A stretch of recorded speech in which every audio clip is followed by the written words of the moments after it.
Hello, welcome to another episode of Namtaro Talks. I'll go straight to it. Today's topic will be about board games. I had this topic on my mind for quite a while because I'm pretty involved in it, so I might as well talk about it because I got a lot to say about this. Hopefully this episode isn't a bit rushed because I'm a little strapped for time. I have to do something in about an hour, but it's okay. It will be a good, efficient episode regardless. So, yeah, of course, growing up, board games, I guess chess is considered a board game, and you got games like Sorry, and I played my share of Shoots and Ladders. Oh, Snakes and Ladders, that's what they're called. It's something else than Shoots, whatever. And of course, there's Monopoly. Though the funny thing is, there was a Silicon Valley version of Monopoly that we played one time. I think we got it for free. And I know there's many different versions of Monopoly out there. And all those games were fun in their own right, but I guess we took a huge break from it until for some reason I got into it a bit more during the pandemic. Yeah, I don't know why, and honestly, it's a bit ironic because during the pandemic you were supposed to separate from people and keep your social distance and whatnot, but I guess maybe that gives you time to explore other fields and hobbies out there. And I guess that kind of brought me down the board game rabbit hole. Maybe the first one that was introduced to me would have been Forbidden Island. Yeah, it was from a friend who was into board games, played board games also. Yeah, the premise of that is you pretty much go from like landmark to landmark as a team, and everyone has their own role, and you collect artifacts, then you try to get onto a helicopter pad to get off the island before it completely floods. So that was a bit more of a teamwork game. So of course, all the research and education regarding board games was through YouTube. Of course, you'll watch a lot of board game reviews, such as the Meeple People, I think, or Meeple University, and Rowan Wright or Rowan Dice, something like that. The guy was Tom Vasel, I know that. Honestly, I've been a little bit out of board games. I mean, I still play them, I still like them, but we're not as inclined to anymore. And with the upcoming responsibilities, at this point, I'm already in those responsibilities, and that takes priority over board games. Another good resource I followed was a Board Game Geek, which gave me ratings and difficulty levels and general testimony of all the different board games out there. You get to see which is easy, which is hard, which is popular, which has high ratings, which is difficult and complicated.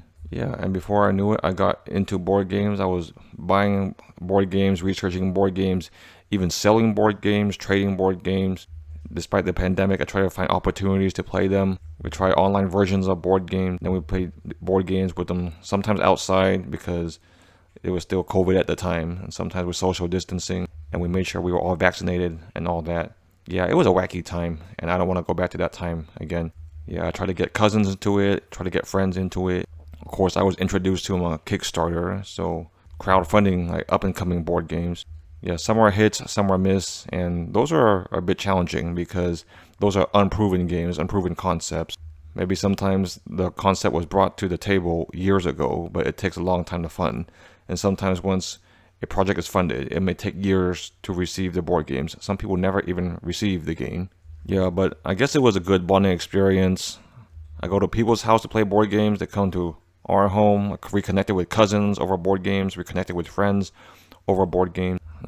Even bought a shelf just to store the board games, like taking pictures of that shelf to see my board game collection, see how much changes over time. You figure out what are my old reliables, what are overrated, what are staples. You get to see all the different themes out there, all the different types of gameplay mechanics out there, and I pretty much call it art on the table. That's what a board game is. You get to see different kinds of concepts and mechanics and which are you prefer, which you don't. Like take that mechanics, resource building, engine building, trick taking, social deduction, even deck building, which is one of my new favorite genres. Of course, let's start talking about the board games themselves. I had a relative list right here, but I don't know how much in depth I'll go into it. So let's just start with something that's pretty common and many people know, Settlers of Catan. Yeah, I enjoy that game every now and then, but I know there's a different dynamic to it because first you gotta place which resources you control and like what numbers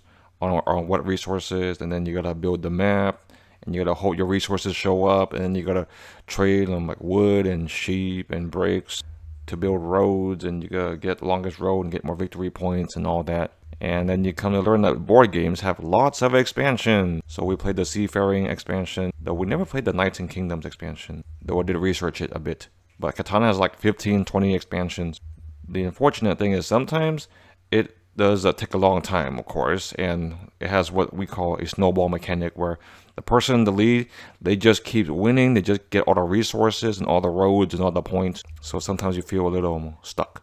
But I do enjoy a Catan every now and then, but it's not my go-to. Another good introduction to board games, I guess some card games, I count that, would be Sushi Go. So yeah, set collecting, that's another genre. So you gotta collect all the... Honestly, I haven't played it in the longest time, so I don't really remember the full mechanics of it. But some things you get pairs, some things you have 1 is worth 1 point, 2 is worth 3 points, 3 is worth 6 points, that kind of thing. Or you get sets, you have this kind of sushi with other kind of sushi, then you get extra points. Or you have the most of a certain sushi, then you get that amount of points. Yeah, it's like the thing where you drafting, that's what it's called, where you pick a card and then you pass it around, then you review it for points. Yeah, that was fun at first, but after a while, it got pretty basic, kind of boring. This next game I didn't personally have, but many people really like it, but I thought it was a bit complicated, and I was a bit out of it. It's called a Wingspan, so you gotta roll certain dice and then get eggs and get certain birds. But one aspect of board games, one thing I don't like about certain board games is that I like them to be in the middle, more interactive, because certain board games, everyone's like on their own, doing their own thing pretty much. And then maybe there's some interaction here and there, but you're trying to complete a certain goal or complete a certain set. Like one board game that really capitalizes this is called Villainous, where each person is a different Disney villain, but each villain has a different role, different job, different mechanic. Some are harder than others. I'm very sure it's a bit unbalanced. Personally, I think it's more thematic, if anything. Yeah, so I may name drop a whole bunch of board games here and there. And you already know I have descriptions, so it's all in my description, and you can like look up those board games and play it on your own if you like. Of course, during the pandemic, the thing to do was play the game Pandemic. So there's like a pandemic spreading around the world, and each person has a role, and you have to try to cure the disease or try to like fix things to contain the pandemic. Interestingly, I played the computer version of that on Steam first before I played it in real life. Yeah, that was a very cooperative game. It was a fine game. Personally, I didn't enjoy it too much. Maybe because it hit too close to home. And I do enjoy the games where you cooperate. But sometimes you might get analysis paralysis, not just with cooperation, but with the games in general. And then it's your turn and you're thinking and you hold up everyone else, but then they gotta plot their move. Yeah, over time you learn different dynamics that happen during board games, and you learn board game etiquette also. Yeah, of course, you can't forget Codenames, where there's a set of words and you gotta get someone to pick that word on the board, but you can only use like one word clues. And if they pick the wrong thing, then it's counted against you. Seven Wonders, that's another classic, another card drafting game, and you gotta get resources to build the wonders and get as many points as possible. And you can go different routes, maybe the scholar route or the military route. Yeah, I know I'm not doing these games justice describing them. Yeah, you gotta play them to enjoy it yourself. Yeah, because how the heck do I describe Bang? Yeah, so everyone has their own role in the Wild Wild West, and social deduction. It's like someone's the sheriffs, you got the deputies, you got the outlaws, and you have different objectives, and you kill them, and then you get gun cards and bullet cards. One of my personal favorites was called a Carcassonne, where you pretty much lay down square tiles that are either building or road or field, and you try to build it as big as you can and get points based on what you build, but then everyone lays down their tiles. Another popular one that my wife loves is Betrayal, where you pretty much walk around the mansion and the mansion gets bigger and you explore it, and then things happen to you, and then you're a character and you have certain points like hit points or stamina or constitution or something like that. But then you trigger a haunt, and then you open the pamphlet to pick a scenario based on the situation, and that's how like the game plays out based on that haunt. And to be honest, some games, they're a bit more thematic. You really have to be really into it. You gotta get with the atmosphere of the game. You can't just be lazy or lackadaisical about it. And it's understandable if sometimes you're not feeling it a bit. I admit, there are many times when I was like that, or people I played with were like that. But we tried our best, you know. It's just for the experience, if anything. For some reason, we played a lot of Unstable Unicorns back then. Now, that had a lot of take that mechanics. So you have like unicorns. I think there were narwhals also, and each have a different effect, and then you put them in your stable, but then sometimes You can take other people's unicorns, or you can like lock them out, prevent them from winning. You can't prevent them from getting a whole set. But there were a lot of nay cards or no cards, like the just say no. So it just cancels out the other person's actions. So there's a lot of going back and forth. Like I nay your nay, but then there's sometimes super nays that you can't cancel out.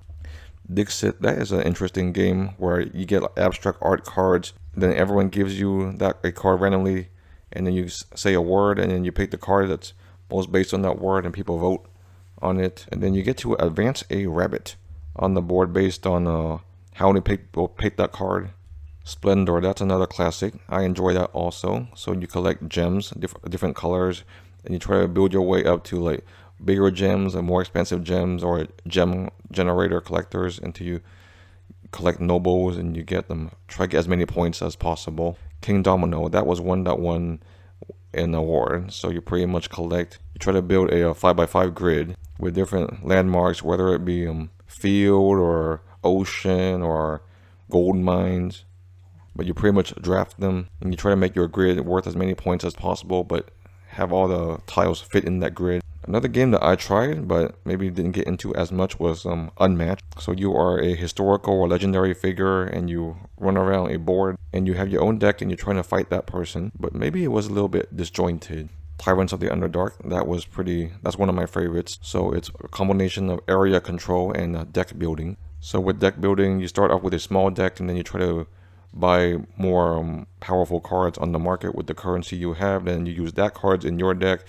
And with area control, you have some soldiers on the board, and you try to place more soldiers, and they destroy other people's soldiers. And for this game, you get to send spies to the certain cities that they control. Like I say, I'm not doing them much justice describing these games, but there's several different races you can be, or they combine at least two of the different decks to set the dynamic of the game. Of course, there's the Drow, which are these dark elves. I think Tyrants of the Underdark is one of my personal favorites, is because I kind of count it as a slightly rite of passage, one of the more difficult, complex games that I got into and had to research a lot more. But of course, it has a Dungeons and Dragons adjacent, so that introduced me to the world of Dungeons and Dragons a little bit more.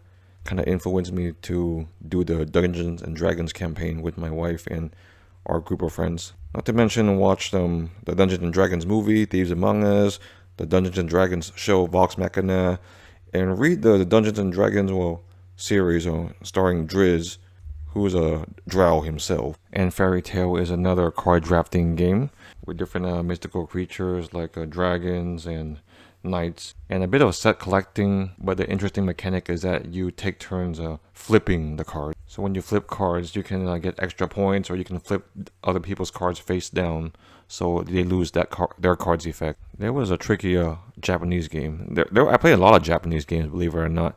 One was called Caster, where there were these color gems and a little bit of trick taking, and you gotta try to make certain sets.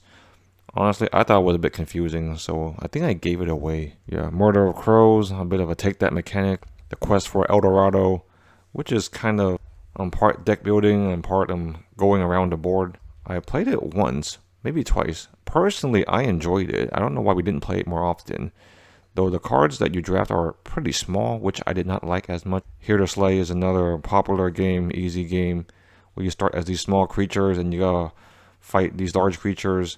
Yeah, cute little creatures, mythical creatures, and you gotta roll dice to determine the power to slay them. Mystic Vale, you gotta get resources and draft them. But the thing is that they use sleeves, and whatever you draft, you gotta put in these plastic sleeves, and the little symbols that show up are the kinds of resources you get. But the thing is, the sleeves are very easy to break, and you gotta put the little slips in and out of sleeves, which I did not like as much. There was a series of these small box anime themed games, not from an anime itself, but anime aesthetic. Of course, there's Night Clan, where you gotta send a character to different settings at night and try to find someone or get points or something. I don't remember. I just like the aesthetic. Also, Miraris and Pralaya. I think one was you're in an ocean, you're drowning, and you gotta get certain cards. Overseers was pretty interesting also. That's another card drafting game with I think a mythical Chinese character. Nevermore, that's a take that game with the Dark Raven theme, like Edgar Allan Poe. The Deadlies, another easy Take That game based on the Seven Sins. Skull is kind of like the card game BS, where you try to up someone to see how many you can flip, but then everyone has a skull, and if you trigger a skull, then you're down to like one less card to draw, but you can like survive the skull 2 times and you win. There was a simple one called a love letter, where you each get a character who's a certain amount of points, and I think you try to exchange roles or something. Honestly, a lot of these games I'm a bit far removed. I may not fully remember them, but if you look them up, then you can see the aesthetic, you can see the gameplay, and some are simple and some have good reviews. Oh, Tournament of Avalon. I totally forgot I had this game. Yeah, another trick-taking game with Knights of the Round Table, Sir Arthur aesthetic. Oh, Throw Burrito. Now that was a crazy game. So that's kind of like card drafting, but you get a certain set, then everyone has to take turns of grabbing a burrito and throwing at each other. And if you get hit by a burrito several times, you lose. The next couple of games were Kickstarter games. Loop is kind of a resource gathering game where you try to accomplish quote-unquote daily life tasks. Plantopia is another set collecting game with all these cute plant aesthetics. Everdell, that has come to become one of our favorite classic go-to games. A bit more complex, but very deep and very strategic. So you collect resources in order to build certain structures or collect certain woodland creatures to get as many points as possible. Lux Eterna is a single player game where I think you are on a spaceship, but the spaceship is about to crash or something's coming after you and you had to try to escape it. Heart of Cthulhu was another Kickstarter game where you pretty much go deep into the sea and like fight sea creatures. I know dice were involved. Honestly, it wasn't my favorite game. Doomlings was a cute aesthetic game where you try to collect sets, but then you don't want to trigger the extinction events. Gates of Delirium. I think you were trying to create a map or something, but then all these Lovecraftian creatures coming after you. Villagers was a card game where you collect certain cards and resources to build up your village. Though that game took up a lot of space on the table, and I know that board games do that, but only to a certain extent.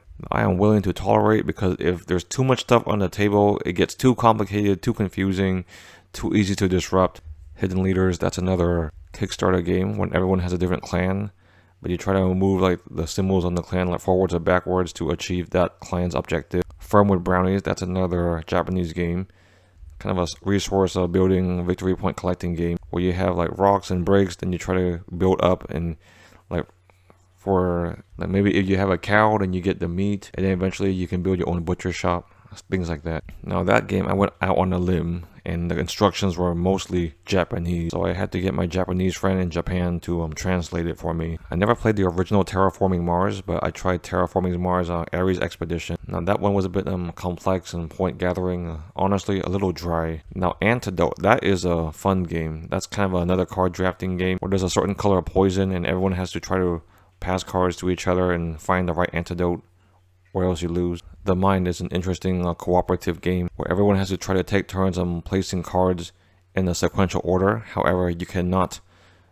talk to each other. It's an interesting concept, but personally I didn't like it because I like games to be a bit more interactive. Yeah, of course games, you pick them based on their aesthetics, and that's why I picked Hanami Koji based on this one street in Kyoto. So that's a 2-player game where you collect these Japanese ladies and they have different abilities.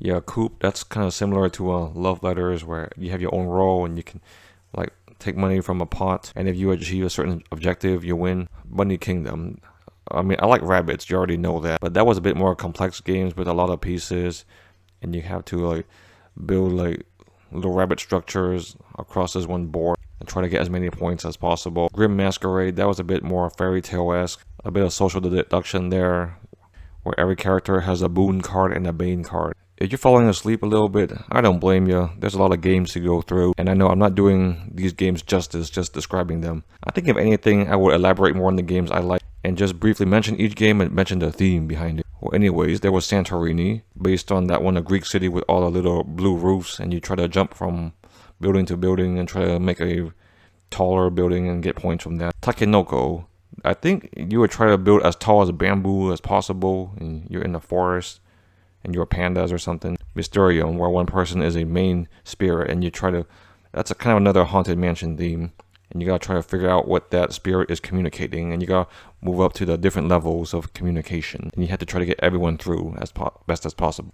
Deal of Merchants, that is a kind of a deck building game where everyone is a different animal, creature. You gotta get more points and resources. Micro Brewers, that's a set collecting game where you try to build as much and as the best beer as possible. The Big Shuffle, that was a interesting game, kind of based on the black and white film noirs back in the day. The gameplay isn't the best, but it's a unique aesthetic. Now, Damnation, that is one of my favorite games. That's a game I had my eye on for a while and backed on Kickstarter. So you pick a character and you're pretty much running around a haunted mansion, exploring rooms, and kind of try to attack each other. However, the room has its own horrors, and each room has their own decks. And you can trigger a death knell when you die, which accelerates the game, and then eventually the mansion closes down and there's much easier ways to die. Forbidden Desert, I know it's similar to Forbidden Island and harder. I forgot what the premise was. I think you're trying to build a helicopter to get out of the desert or something. I don't remember. Cover your assets, that's an easy game also. Set collecting, get as many money as possible, but people can also steal your money, steal your assets. Regency, that is a Kickstarter game, so you're pretty much a historical figures and you gotta try to collect vassals to your kingdom, but so collecting, of course, but a little bit of take that mechanic. Like if you do this, then the other person can do that to steal the vassals from you. Sabotage. So I mean, if you're Asian, you like boba, there's the card game for you. So you gotta collect different sets and different drinks and different flavors and different toppings, of course. There's Dusk, where you try to collect different runes and objects and gain points from that. There's Dawn, where you're trying to collect resources and money, but you're also trying to fight out the robbers, but at the end, based on the different resources or icons you collect, you determine which clan you're affiliated with. One of my personal favorites is Go Nuts for Donuts. Okay, it's not my absolute favorite, but it's pretty easy. So there's like a set of donuts, and each have a different effect and give you a certain amount of points. But other people might try to get the same donut, and you flip a number card to try to get the donut you want. But if multiple people flip the same card, then no one gets that donut. Innis or Inish, it's a combination card drafting and area control game where you have your own clans and your own, but you have to go to different areas that have fortresses and sanctuaries, and there are different win conditions that you have to satisfy, or maybe at least 2 out of the 3, and you can trigger clashes when you fight other people in other clans. There's also a camel up, where you roll certain dices and you bet on a camel race on what color camel you think is going to win.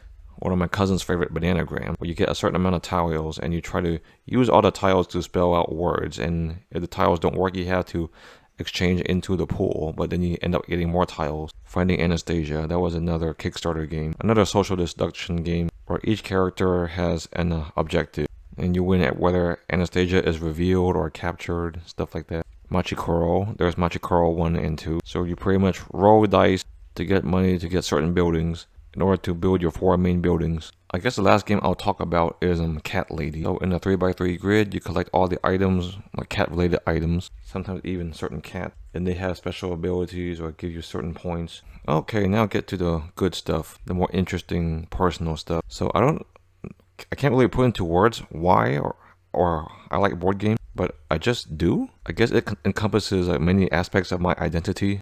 The art, the collecting, the different strategies, the different mechanics, the research, the due diligence, the social interaction, the introducing something to someone, the bonding experience, the memories. Yes, it can be an expensive hobby. Yeah, I'm not gonna profit from board games, but it's okay. Like, I've traded board games, I sold board games, I learned new games. You also learn to let go. You learn to declutter, and they call it culling. Like, what games would you want to keep? What games would you rather other people have that you would play? Even a couple of Vietnamese games, believe it or not. There was one where you have to go through Vietnam and take care of all the bandits and claim all the regions of Vietnam. And it's interesting. I would find it find myself playing board games at the most interesting settings or family gatherings. I played Cat Lady with one cousin there. Oh my goodness, how can I forget Dominion? That's still one of my favorite board games. Yeah, basic deck building, but so many expansions, so many different possibilities. I just like building the decks and playing one card, leading to one card, leading to one card to get victory point. And I just like the deck building because you could see it compound, you know? You could see the progress, and you can see the cards you bought be put into action, and you get to develop strategies. Also, you also learn how to cull, like get rid of the trash cards, the useless cards. Yeah, many good memories with Dominion.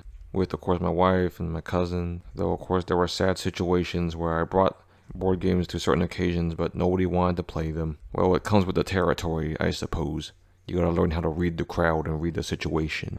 Or your New York Slice, that's another random game, where each turn you get a whole bunch of pizza slices and you divide it accordingly, and everyone takes the chunks of pizza slice divisions. A bit more set collecting. That's a unique game in itself, though it's a bit heavy and bulky. I recall a time I tried to get my niece and nephews into board games, though my parents were kind of skeptical because they're like, oh, they're little kids. They would prefer to be running around and being outside playing and interactive. Well, I appreciate the fact that they humored me and let me teach them a Kingdomino and Dixit. Well, hopefully it was a bonding experience with their uncle. Right now, we still play board games, we still enjoy board games, and in the future, I'll try to get my kid into board games. I mean, I can't guarantee or force him to do anything, but it's there as a resource, and it's worth getting into. There's a huge world of board games out there. There's a huge depth of it. And of course, going to like card stores, hobby stores, they have their own board game collections. If anything, it's fun and cool to look at, just being in that atmosphere. But of course, we have many friends who are also parents, and though they attempt to have board game nights, it's usually cut short because the kids are acting up or getting cranky or want to take a nap. But that's the way it is. Yeah, but board games, different social dynamics, different situation. Makes you learn a lot about people too, like what people's preferences are, what people's capacities are, how their personality gravitates to what kinds of games, how patient and open-minded they are. I mean, I'm not hating on you if you don't like board games. That's all right. I'm just saying there's a board game for different levels of complexity and different personality types. I'm sure there is at least one board game out there for everybody.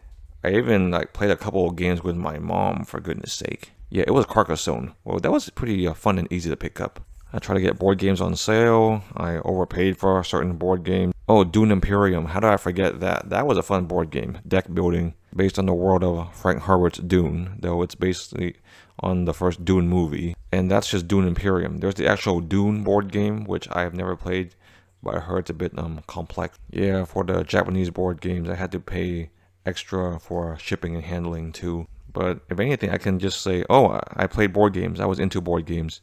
It's another aspect of my personality, my identity. And to maybe wrap things up, I'll just list I categorize them into light reliables and current favorite. The light reliables would be Carcassonne, Antidote, Skull, Machikoro, both 1 and 2.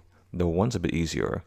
Go Nuts for Donuts, Firm with Brownies, and Kingdomino. My current favorites are Innis, Damnation, Dominion, Everdell, and of course Tyrants of the Underdark. Well, like I say, I would try not to milk for time, and I believe I said everything I wanted to say about board games for the time being. I know the tone of this episode does not really convey my experience and enthusiasm for board games, but I do highly recommend them. Yeah, just check them out, find a group, check Board Game Geek, check the subreddits, check the YouTube. Yeah, you never know what you'll find and like. Well, anyways, thank you for listening to this episode, and I'll see you next time.